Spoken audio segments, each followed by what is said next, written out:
wabarakatuh. Waalaikumsalam warahmatullahi wabarakatuh. Alhamdulillahirabbil alamin wa bihi nasta'in ala umurid dunya waddin. Wassalatu wassalamu ala asyrafil anbiya'i wal mursalin wa ala alihi wa sahbihi ajma'in, amma ba'd. Yang kita hormati penceramah atau mubaligh yang saat ini masih ditunggu ya, insyaallah setengah jam lagi nyampe, tapi sabar ya, nggak apa-apa. Yang kita hormati bersama Ketua Majelis Taklim, dan kita hormati bersama Ketua Diniyah yang saya cintai dan saya banggakan, Bapak Ibu jamaah Masjid Baitul Muttaqin yang selalu sehat ya, bahagia. Mudah-mudahan umur kita sampai pada bulan Ramadan dan kita juga sampai tuntas nanti di Idul Fitri. Dengan begitu insya Allah kata Rasulullah, ketika kita berpuasa di bulan Ramadan kemudian tuntas sampai pada akhir Ramadan, kama walandas umur, kita seperti bayi yang baru terlahir putih bersih ya.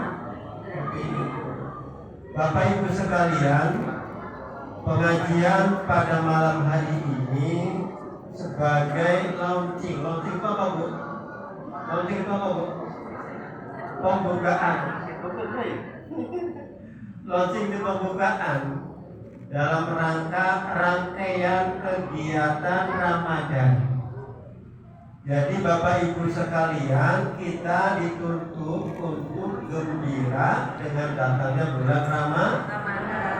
Jangan riuh, karena datang terus riuh, barang-barang naik. Cabai naik, bawang naik, naik kita riuh, pangeran Ramadan. Jangan sampai kemudian riuh. Yang mudah-mudahan walaupun riuh secara materi, tapi hati kita tetap senang, hati kita tetap gembira, seperti datangnya tamu agung. Tamu agung itu kalau kita datangi rumah kita, tamu agung senang atau tidak Bu? Rumah kita pasti akan bersih semua, dipel berkali seperti itu ya. Maka kemudian bulan Ramadan disebut dengan Syahrul Mubarak, Syahrul Ma'adim, yang kemudian harus kita senang dengan datangnya bulan Ramadan. Man faraha bidukhuli Ramadan haramallahu jasada malam kiram. Siapa yang senang, hatinya senang ya dengan datangnya Ramadan, maka haramallahu jasada malam kiram. Allah akan mengharamkan jasad kita dari api neraka. Amin ya rabbal alamin. Gak apa-apa barang-barang naik asal bisa kebeli itu. Naik terus naik asal bisa kebeli kan itu. Daripada barang tidak naik tapi itu bisa kebeli. Yang penting barang naik bisa kebeli. Ayah rizkina gitu insyaallah. Ayah rizkina. Maka Bapak Ibu sekalian, di malam hari ini kita sebagai rangkaian dari program Ramadan diawali dengan kita mengadakan tabligh akbar untuk menyambut bulan Ramadan. Nanti Bapak Ibu sekalian, untuk kegiatan Ramadan nanti ada tadarus bersama. Untuk ibu-ibu nanti habis subuh nanti ada di tiket ya Bu Ketua. Nanti yang memandu ada memandu, biar kemudian selesai Ramadan itu kira-kira sudah lancar bacaannya seperti itu ya. Nanti ada lagi kuliah subuh. Kuliah subuh itu cukup hari Sabtu dan Minggu saja. Jadi diusahakan satu minggu jangan dulu bubar karena ada kuliah subuh. Jadi insyaallah apabila di bulan Ramadan pahala sunnah akan jadi pahala wajib akan dipatkan berlipat-lipat. Maka sangat rugi ketika datangnya bulan Ramadan kita hari-hari. Maka kemudian kalau bisa dibikin planning tuh ya. Di dalam bulan Ramadan saya harus khatam 3 khataman minimal. Harus punya planning. Sedekah tiap hari 10.000. Apalagi programnya nanti memberi makan, nanti ikut mutakin ada piketnya seperti itu ya. Nanti kita dipiket dari blok E dulu untuk takjil dan buka sahur untuk 2 anak yang ada di masjid. Yakin itu pahala yang luar biasa. Siapa orang yang kemudian memberikan buka puasa takjil ya, memberi buka puasa takjil, pahalanya akan sama seperti orang yang puasa itu, tanpa mengurangi pahala orang yang berpuasa. Kalau ibu memberi makan, di sini ada memberi takjil, ada 10 orang atau 20 orang, maka pahala ibulah pahala 20 orang yang seperti itu ke kita, seperti itu. Jadi insya Allah Bapak Ibu sekalian, kita berbahagia dengan datangnya bulan Ramadan seperti grand sale. Apa grand sale dulu? Pahala itu diobral pahala itu luar biasa. Seperti itu ya. Jadi ketika pahala sunnah, kita akan diberikan pahala sunnah ketika melakukan amalan sunnah. Kalau kita melakukan amalan wajib akan dilipat gandakan dengan berlipat-lipat ganda. Al-afa mudha'afa. Seperti itu. Itulah yang kemudian Bapak Ibu sekalian, apalagi program Hidayatul Muttaqin, yaitu ada pesantren kilat. Ini untuk anak-anak atau cucu ibu yang masih SD atau SMP, mohon didorong untuk mengikuti pesantren kilat. Kalau kemudian ada ngaji intens ya, itu yang biasa seperti di luar Ramadan. Kalau bulan Ramadan, jadi kita kemudian menggali potensi-potensi dari anak cucu kita. Jadi 1 minggu kita diajari ngaji, tajwid ngaji, kemudian 1 minggu digali terkait dengan potensi bakat dari anak. Ini bakat pidato, ini bakat puisi, ini bakat apa, ini digali nanti di dalam pesantren kilat. Nanti di akhir pesantren kilat ditampilkan putra putri cucu ibu itu dengan buka bersama, seperti itu ya. Jadi mohon didorong anak ibu, cucu ibu untuk ikuti pesantren kilat. Jadi cukup murah pesantren kilatnya dengan nanti buka bersama, sudah diskusi sama pengajar ustadzanya 30.000 Bu, murah ya, dengan nanti buka bersamanya. Nanti ada anak mahasiswa semua yang ngajar, sementara yang biasa ngajar tiap hari istirahat dulu, seperti itu ya. Jadi yang ngajar semua mahasiswa ada 7 orang yang akan membimbing anak ibu, cucu ibu. Seperti yang biasa ngajar tiap hari itu diistirahatkan dulu ya, seperti itu. Itu kegiatan untuk pesantren kilat. Apalagi nanti ada nuzulul Quran bertepatan dengan pas 17 Ramadan. Ini bagian dari kita memperingati nuzulul Quran, bahwa Quran diturunkan pada 17 Ramadan. Jadi ada berbagai versi itu ya. Jadi ada yang mengatakan bulan Ramadan, ada yang mengatakan juga di bulan Ramadan juga ada. Ini banyak versi terkait dengan turunnya Al-Quran. Tapi yang masyhur bahwa Al-Quran diturunkan pada 17 Ramadan. Jadi Quran itu Bu ya, diturunkan itu sekaligus Bu ya, di Baitul Izza namanya. Ketika di Baitul Izza kemudian berangsur turun, tidak sekaligus, tetapi kemudian ayat pertama ada Iqra, seperti itu. Kemudian terus seperti secara bertahap. Jadi itu Bu, dari turun 17 Agustus itu belum 17 Agustus itu semua namanya di Baitul Izza. Dari Baitul Izza kemudian turun di langit bumi yang secara berangsur langsung. Jadi kita memperingati itu ketika turunnya Al-Quran dari Allah kepada Baitul Izzat namanya. Itu tanggal 17 Ramadan. Kemudian Bapak Ibu sekalian, ada lagi kegiatan, yaitu terakhir Bu ya, nanti setelah Ramadan kita ada sholat Idul Fitri tentunya kita di masjid. Kemudian akhir dari kegiatan puncak kegiatan Ramadan, kita akan mengadakan halal bihalal. Ini bagian dari pensucian kita, bagian dari tazkiyah kita.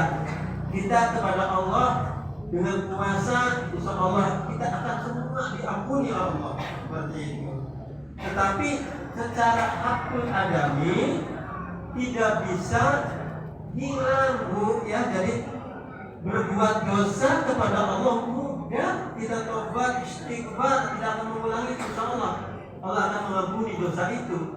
Tetapi kalau kita berbuat salah kepada manusia, kita juga meminta Allah, meminta ampun kepada Allah, juga kita meminta ampun kepada orang yang pernah kita zalimi. Maka halal bihalal bagian penting dari rangkaian Ramadan agar sesama manusia juga saling maaf memaafkan. Ketika saling maaf memaafkan, insya Allah kama walada sukumu, seperti bayi yang terlahir itu harus benar-benar bersih, seperti itu.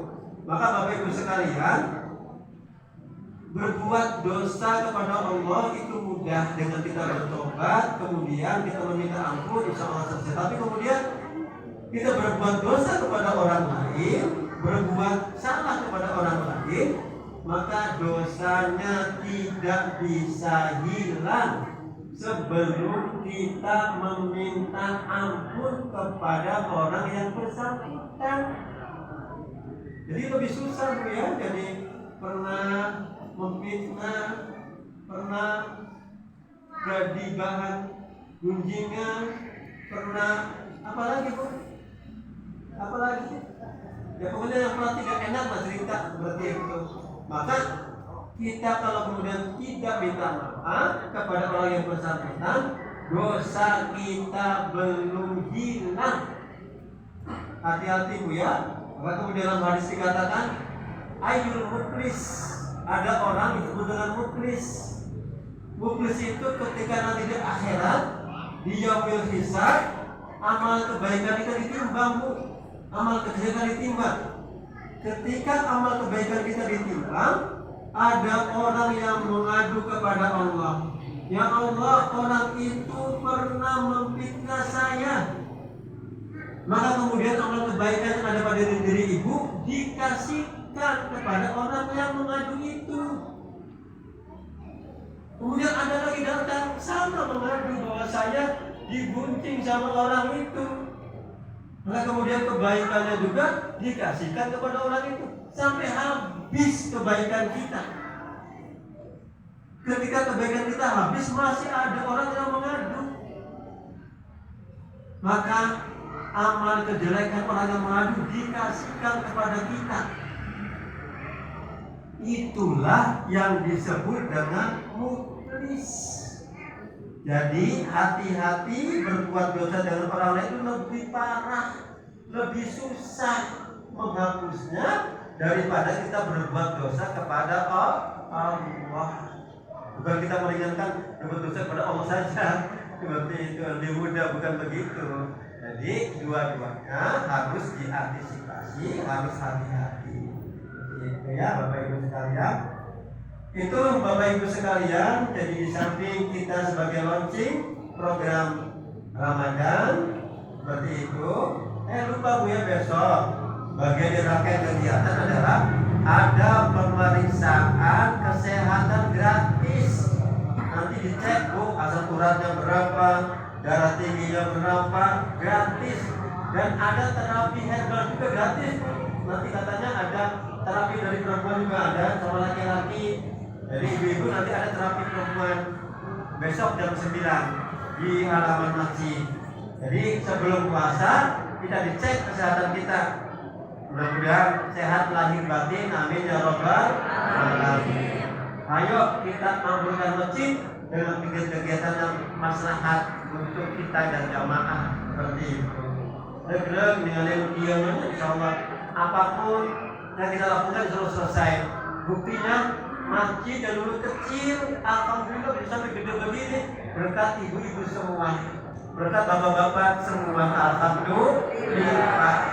Kalau nggak ada bapak ibu ketua DKM jajaran pengurus sebagai hikmah pelayan dari bapak ibu sekalian, ya. Jadi sekali lagi bapak ini adalah masjid RW 19 yang memiliki adalah warga RW 19 dari blok A, B, C, D, E, F seperti itu. Jangan ini blok B, ini blok C, bukan, ini masjid RW 19. Makanya Bapak Ibu sekalian, DKM itu semua ada. Blok F ada, blok RT7 ada, TKT ada di pengurus DKM dalam rangka untuk bahwa ini adalah masjid RW 19 seperti itu, ya. Bapak Ibu sekalian, maka kemudian kenapa tidak berbentuk yayasan?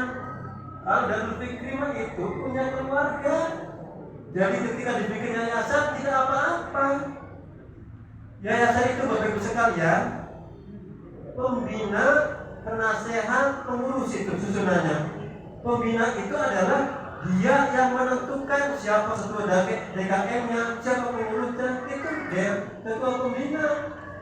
Ya, jadi dia berkuasa sekali. Kalau kemudian betul mutakin dijadikan yayasan, yang paling berkuasa adalah ketua pembina, itu akan berbahaya. Jadi nanti akan perorangan.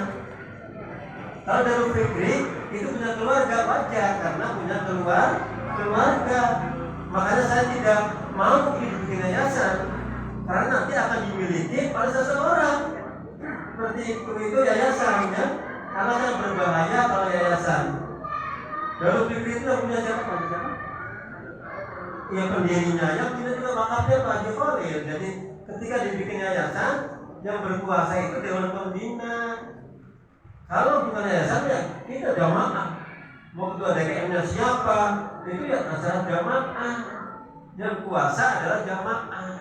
Seperti itu ya, biar paham secara hukum ya Bapak Ibu sekalian. Jadi kalau yayasan itu nanti akan dimiliki oleh seorang. Kalau semua Dewan Pembina Asep Sodikin, itu yang punya Asep Sodikin, jadi yang menentukan pembina itu yang namanya yayasan. Jadi kalau bikin yayasan mudah, 5 juta juga beres, tapi akan berbahaya. Nanti akan dimiliki oleh seseorang. Kalau yayasan itu biar paham secara hukum ya Bapak Ibu sekalian. Kenapa betul mutakin tidak berbentuk yayasan? Ya karena ini milik jamaah RW 19. Seperti itu ya. Seperti itu. Jadi biar Bapak Ibu paham bahwa ini adalah milik jamaah Masjid Betul Mutakin RW 19. Jadi ayo kita bareng-bareng mengumpulkan. Sementara saya masih dipercaya sebagai ketua DKM insya Allah. Karena ini kepercayaan jamaah seperti itu, saya insya Allah siap selagi masih sehat seperti itu. Insya Allah saya masih muda, masih kuat seperti itu. Dan insya Allah secara manajerial berjalan. Saya menentukan ini ahlinya ini ahlinya ini ahlinya ini sesuai dengan kebisaannya masing-masing, sesuai dengan kompetensinya masing-masing. Itulah tugas dari ketua DKM itu, mampu mengatur seperti itu ya. Bapak Ibu sekalian, saya hanya mengatur seperti itu. Jadi yang kemampuannya di sini atau di sini, jangan seperti saya tidak mampu yang di sini, bukan. Jadi tidak ada yang paling penting dalam organisasi itu. Seperti sepeda, Bapak Ibu sekalian, sepeda itu tidak yang paling penting. Pentil yang kecil itu jangan dianggap tidak berharga. Kalau karena pentil bocor nggak bisa jalan. Kemudian tok ogongan jadi setang paling berharga. Kalau tidak ada pentil tetap aja nggak bisa jalan. Maka organisasi itu tidak ada yang paling berharga. Mereka yang paling berharga semua adalah suatu organisasi, semua berharga. Yang pentilnya, yang sepedanya, yang sadelnya, semua berharga. Sama dengan organisasi seperti itu. Semua ada punya fungsinya masing-masing untuk membuat suatu sistem. Itu namanya organisasi. Maka Bapak Ibu sekalian, inilah kebersamaan kita. Insya Allah dengan kita bersama, apapun yang kita inginkan insya Allah akan digampangkan oleh Allah Subhanahu wa Ta'ala. Mungkin itu Bapak Ibu sekalian sekilas sambutan Dari saya minta maaf atas segala kekurangan. Mohon muwafiq ila aqwamit thoriq. Assalamualaikum warahmatullahi wabarakatuh. Waalaikumsalam